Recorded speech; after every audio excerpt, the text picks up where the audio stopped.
শীতের সকালে আমরা হেঁটে হেঁটে চা খেতে গেলাম। চা খেতে গিয়ে দেখি অনেক দোকান বন্ধের পরে একটা দোকান খোলা পেলাম। সেই দোকানে অনেক সুন্দর করে ৩টা চা বসায় দিয়েছিল। তো এদিকে আমাদের আপুরা রাস্তা থেকে ফুল চুরি করে নিয়ে গেছে চা খেতে।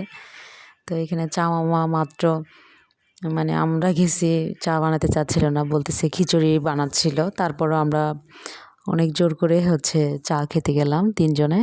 ৩টা চা বানাচ্ছিল, লাল চা। কিন্তু সকালে মর্নিংয়ে পিটির জন্য আমরা বের হয়ে গেছি, কিন্তু স্যার পিটি করালো না, বললো আজকে অনেক কুয়াশা, পিটি করাবো না। তো যেহেতু বের হয়ে গেছি এজন্য করলাম যে একটু সামনে থেকে চা খেয়ে আবার রুমে যাব।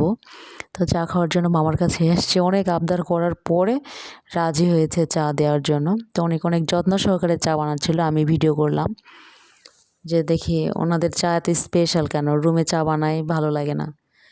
তারপরে মামা চা বানালো, আমরা চা খাচ্ছি আর চুলায় মানে গরমটা নিচ্ছিলাম, ভালোই লাগতেছিল।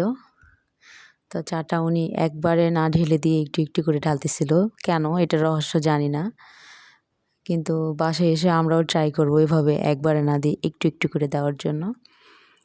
তো এই যে কুয়াশা দেখাই যাচ্ছে, এই জন্য বাইরে একটু সিনারিটা নিলাম, যে খুবই কুয়াশা ছিল।